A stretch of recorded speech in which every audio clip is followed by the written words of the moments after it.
kan penawarannya tuh secara kompetitifnya di dalam proposalnya.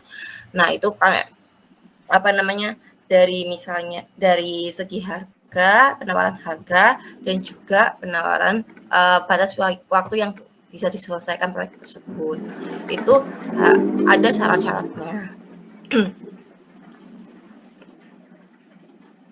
Nah, pelaku-pelaku organisasinya itu dalam tender itu ada banyak, yaitu yang pertama PA, di mana PA itu tuh atau barang dan jasa. Nah, di mana PA ini tuh ada pejabat pemegang kewenangan penggunaan anggaran yang seluruhannya. Dari anggaran dari entah itu dari negara, kementeriannya itu, lembaga, atau perangkat daerah. Nah, lalu di bawahnya itu ada KPA, di mana KPA itu kan kuasa pengguna anggaran. Nah, pada pelaksanaannya itu jika dananya dari APBN ataupun APBD, nah dia itu sebagai pejabat yang memperoleh kekuasaan dari PA untuk melaksanakan sebagian kewenangannya dan tanggung jawab untuk penggunaan anggaran tersebut. Nah, sebelahnya si KPA itu ada si PPK atau pejabat pembuat komitmen, di mana dia itu juga pejabat yang diberikan kewenangan oleh PA ataupun KPA untuk mengambil keputusan atau juga melakukan tindakan yang dapat mengakibatkan pengeluaran anggaran belanja dan daerahnya. Nah, biasanya PPK ini yang ada di dalam proyek, di mana dalam proyek itu ada PPK yang untuk menjawabkan untuk mengambil keputusannya gimana. Nah, terus setelah itu ada dari PP-nya, pejabat pengadaannya. Nah, kan sebelumnya kita sudah belajar tentang procurement nih, gitu. Nah, di sini tuh dari pejabat pengadaan itu pejabat yang administrasi atau pejabat fungsional dari personel ini bertugas untuk pengadaan langsung, dari penunjukan langsung atau dari e-casingnya. Ya seperti kita jelaskan sebelumnya itu kan ada tentang procurement. Nah, procurement itu kepalanya kalau di dalam sebuah proyek itu yaitu pejabat pengadaannya. Nah, terus itu penyedia. Nah, penyedianya itu pelaku usaha yang menyediakan barang atau jasa seperti kontraktor, konsultan, itu adalah penyedia jasanya. Nah, setiap kalau ada tender itu kan ada yang ngomong Pokja. Pokja itu apa sih? Pokja itu kelompok kerja pemilihan. Nah, dalam Pokja ini tuh sumber dayanya itu manusia yang ditetapkan oleh pemimpinan UKBJ. UKBJ itu unit kerja pengadaan barang dan jasa untuk mengelola pemilihan penyedianya. Nah, setelah itu ada juga dari agen pengadaan. Agen pengadaan itu dari UKBJ yang tadi aku sebutkan. UKBJ itu unit kerjanya pengadaan barang dan jasanya. Sebagai pelaku, agen pengadaan itu sebagai pelaku usaha yang melaksanakan sebagian atau keseluruhan pekerjaan dari pengadaan dan jasanya itu. Nah, terus ada PJPHP atau PPHP. Nah, PJPHP atau PPHP itu panitianya dalam pemeriksaan hasil pekerjaannya tersebut yang telah ditetapkan oleh PA atau APA-nya itu. Jadi ini tugasnya untuk memeriksa administrasinya dari hasil pekerjaan pengadaan dan barang dan jasanya. Nah, terus itu ada penyelenggaraan swakelola, di mana penyelenggaraan swakelola itu adalah tim yang menyelenggarakan kegiatan secara swakelolanya. Nah, penyelenggara swakelola ini ada 3 tim, yaitu tim persiapan, tim pelaksana, dan tim pengawas. Itu tercantum dalam di Perpres nomor 16 tahun 2018. Nah, nanti kan seperti aku jelasin nih, barang dan jasa. Barang dan jasa itu seperti apa sih, Mbak? Barang dan jasa itu kayak ada ketentuannya dalam yang peraturan baru ini tuh produk dalam negeri biasanya. Dia itu harus produknya dalam negeri. Terus biasanya ada ketentuannya dia berapa persen gitu untuk produk dalam negerinya di setiap barang-barangnya itu. Terus produknya SNI. Terus biasanya ada juga produksinya industri hijau. Itu kalau misalnya dia green building itu dia menekankan dia harus ramah lingkungan gitu, atau dia produksinya dia itu industrinya hijau gitu kan. Nah, terus itu tersedia dan mencukupi Tapi biasanya di lapangan tiba-tiba ada discontinue. Gimana Mbak? Nah itu nanti akan dilakukan pada saat proyek itu, kalau misalnya barangnya tiba-tiba discontinue, tiba-tiba udah nggak produksi lagi atau misalnya langka. Nah itu perlu dilakukan dievaluasi lagi. Bisa ada kan dalam RKS itu ada spek yang merek pertama maupun merek kedua ataupun merek ketiga. Nah bisa aja kalau merek pertama tuh sudah discontinue atau misalnya udah langka nih, nah bisa pakai merek yang kedua ataupun yang ketiga gitu. Nah di situ kan kalau disebut merek-merek nih dalam spesifikasi ini boleh disebutkan merek gitu. Jadi komponen barang atau jasa seperti suku cadang, bagian dari sistem yang sudah ada, terus kayak barang atau jasa dalam katalog elektronik itu seperti kayak misalnya AC pakai merek apa gitu. Terus atau barang dan jasanya melalui tender cepatnya.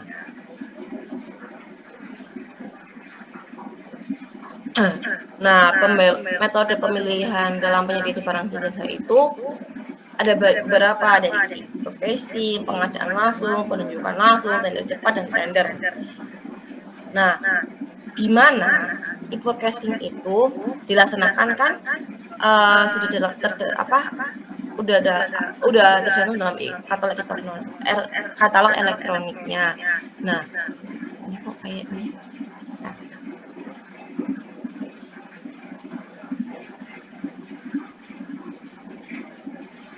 udah terlihat lagi kah?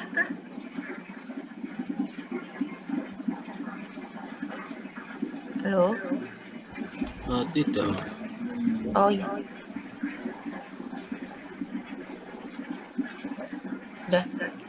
Udah terlihat ya? Nah, dalam peraturan yang terbaru itu batasnya itu 200 juta. Dimana kalau pengadaan langsung itu jika nilai dari pekerjaan tersebut itu maksimal 200 juta, maka langsung pengadaan langsung aja. Nah, kalau PL atau penunjukan langsung itu dilaksanakan itu dalam kondisi tertentu gitu loh, dalam keadaan tertentu, misalnya dengan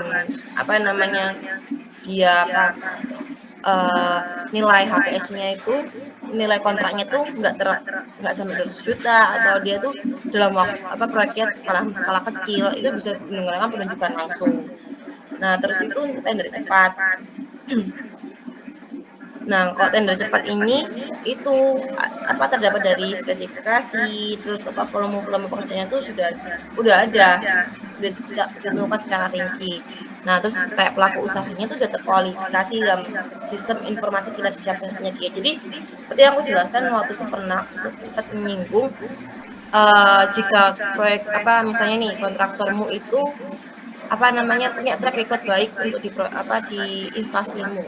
Nah, dia itu sudah termasuk terkualifikasi gitu. Jadi kinerjanya dia itu udah baik nih sebelum-sebelumnya nih. Makanya itu udah termasuk bisa kalau misalnya tender cepat dia masuk dalam kualifikasi gitu. Nah, terus tender ini dilaksanakan, kalau tender itu dilaksanakan dalam hal yang tidak dapat menggunakan metode pemilihan penyedia yang lainnya tidak disebutkan dalam atas itu. Misalnya di atas 200 juta itu perlu diadanya tender gitu. Nah, terus itu ada juga seleksi, di mana seleksi itu untuk di jasa konsultasi. Kan tadi kalau jasa konstruksi, penyedia jasa konstruksi, di mana itu adalah kontraktornya. Nah, kalau jasa konsultansi ini tuh konsultannya, yaitu pertama ada seleksi, di mana seleksi itu bernilai paling sedikit itu di atas 100 juta. Nah, sedangkan untuk pengadaan langsung itu jika pernilaiannya paling banyak 100 juta. Kalau yang di kontraktor kan PL-nya itu paling banyak 200 juta. Nah, sedang kalau konsultan itu 100 juta. Nah, kalau penunjukan langsungnya ini juga kayak tadi aku jelasin, kalau misalnya paling banyak itu 100 juta. Bisa aja juga dia keadaannya cepet nih, terus dia ganti reshuffle. karena konsultannya kemarin itu kinerjanya buruk, diganti dengan konsultan baru.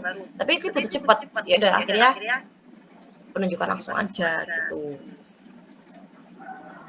Nah, ini tuh gambarannya bahwa kalau ada kan ada disebut tender atau seleksi, di mana tender itu pelaksanaan pemilihan pekerjaan melalui tahapan jadi pelaksanaan kualifikasi, terus pengumuman atau undangan, terus pendaftaran dan pengambilan dokumen pemilihan, pemberian penjelasan, terus penyampaian dan pembukaan dokumen penawaran, terus evaluasi dokumen penawaran, terus penetapan dan pengumuman pemenang. Nah, hingga dari sanggah dan juga sanggah banding. Nah, sedangkan untuk seleksi pemilihan pekerjaan jasa konsultasi itu dari pelaksanaan kualifikasi, terus pengumuman dan pengambilan undangan dan atau undangannya, terus cara-caranya itu sama aja dengan kayak tender kontraktor, tetapi bedanya itu di bagian akhir. Nah, kenapa bedanya paling akhir? Kan kalau misalnya sanggah banding, gimana misalnya pemenangnya di kontraktor, pemenang pertama ternyata pemenang kedua atau pemenangan ketiga merasa bahwa ada kecurangan, itu bisa disanggah bandingkan. Nah, sedangkan untuk di konsultasi itu tuh perlu ada. Kalau misalnya pemenang pertama terdapat sanggahan dari pemenang kedua ketiga, maka perlu ada klarifikasi dan juga negosiasinya bagaimana. Nah, pelaksanaan kualifikasi itu dilakukan melalui SPSE. Apa sih SPSE itu? SPSE itu sistem pengadaan secara elektronik, di mana menggunakan secara prakualifikasi atau pasca kualifikasi. Nah, sebelumnya tahu nggak sih apa bedanya prakualifikasi dan juga pasca kualifikasi?